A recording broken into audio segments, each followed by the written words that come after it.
As skeptical beings, when something is cheap or affordable, we often ask ourselves, okay, what's the catch? But does there always have to be a catch?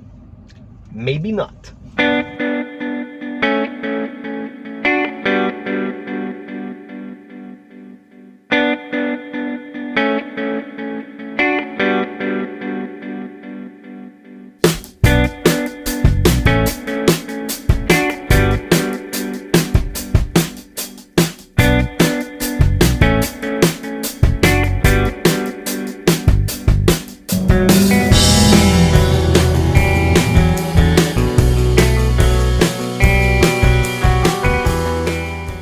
This is the Chery Tiggo 2, and it can be yours for only 770,000 pesos. A crossover for 800,000 pesos? I know what you're thinking. Is this thing gonna fall apart? Well, let's find out. Starting with the exterior, the build quality is actually pretty good. There are hardly any panel gaps, and the paint finish is spectacular. Now, at this price point, you'd forgive this thing for being bare bones, but that isn't the case here. You actually get some pretty decent kit, such as the 16-inch two-tone alloy wheels, side mirrors with turn indicators, LED tail lamps, and DRLs.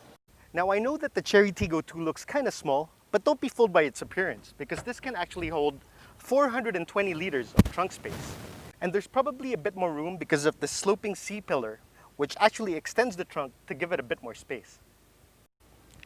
In terms of aesthetics, I'll leave that to you, but I do like the fact that this isn't trying to emulate anything else. And the look isn't polarizing, which is always a good thing.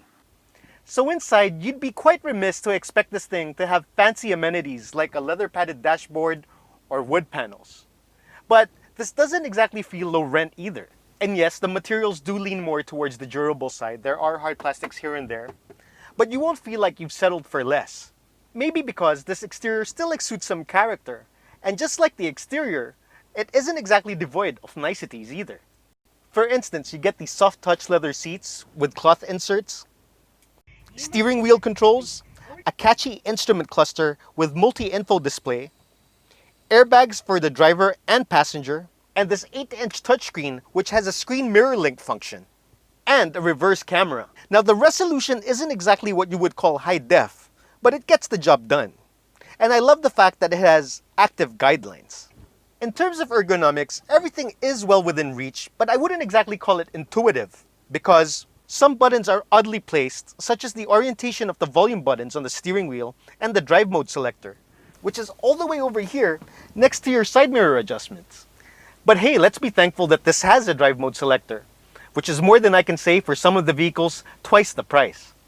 As far as comfort goes, I can't say that I have any major complaints. My only minor gripe would be the absence of a center armrest, and while the armrests on the doors are fairly soft, the edge is quite hard and my arm tends to rest on the corner given how far back I have the seat. Okay, so occupying the rear seats, you obviously won't find boatloads of space, but I have this seat adjusted pretty far back and yet my knees aren't scraping the back of it. See? There's also a decent amount of headroom despite the fact that I'm sitting up pretty straight, and it definitely doesn't feel claustrophobic in here. As a matter of fact, it's actually quite comfortable. In terms of amenities here, you really don't get much except for these individual headrests, speakers here at the back, some carbon fiber touches, and the privilege of not having to take the bus. Oh, and by the way, also worth mentioning is if you avail of any Chery Tiggo model, for a limited time, you'll get one of these. And what this is a UV disinfection lamp. And there's never been a better time to have one of these. Okay, so we're behind the wheel of the Chery Tiggo 2 AT. And earlier I mentioned that this car doesn't try to be anything it isn't. And that's echoed in the drive, because this isn't trying to be a sports car or anything else. Its main function is to get you from point A to point B in as much comfort and with as little fuss as possible. And it does that in spades. This comes with a 1.5 liter 4-cylinder engine under the hood, and that pumps out 106 horsepower and 135 Newton meters of torque.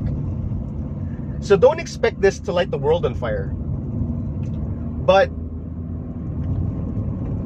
power delivery is quite acceptable.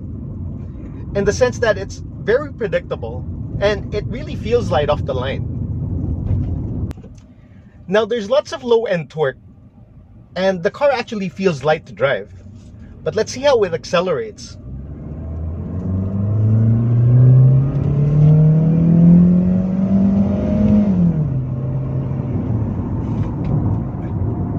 Okay, so top-end acceleration definitely isn't one of its strong suits. The power kind of tapers off as you get higher up in the rev range. And what that feels like is, remember when you were a kid and you were trying to run away from someone and they grabbed you by your shirt and they tried to pull you back and you kept trying to run? That's how it feels on the top end. But below 4,000 RPM, this is pretty light and power is adequate. Now this has two drive modes, Eco and Sport, and there's no default setting, so you have to choose one or the other. Personally, I like to keep it on Sport mode. But Eco mode is usable if you want to overtake a tortoise. Otherwise, just keep it on Sport mode. Now this also comes with a 4-speed automatic transmission. And by today's standards, you're probably thinking, okay, that's so primitive. But for me personally, I don't mind.